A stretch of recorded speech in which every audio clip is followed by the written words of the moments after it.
বুঝতে পারিনি, আমার ভুল হয়ে গেছে। তুমি আমার এই শেষবারের মতো ক্ষমা করে দাও না। কিসের ক্ষমা? তোর কারণে আমরা দুইটা পরিবারের মান ইজ্জত নষ্ট। আমরা মানুষের সামনে মুখ দেখাতে পারি না। তোর কোনো ক্ষমা নাই? তুই না ডিভোর্স চাইছিলি? ভাইজান, আমি আর ডিভোর্স চাই না, আমার ডিভোর্স লাগবে না। কিন্তু আমি চাই। হ্যাঁ, আমি চাই। স্ত্রীর চাওয়া পূরণ করা প্রত্যেকটা স্বামীর দায়িত্ব এবং কর্তব্য।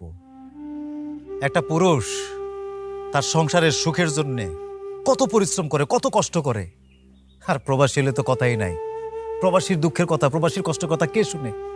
একজন প্রবাসী বিদেশ করে, তার বাচ্চা, তার পরিবার দেশে রেখে যায়, কিন্তু সেই প্রবাসী যখন শুনে তার পরিবার, তার স্ত্রী অন্য জায়গায় প্রেমে জড়িত হয়েছে, এর চেয়ে কষ্টের, এর চেয়ে দুঃখের একজন প্রবাসী আর কিছু হইতে পারে না।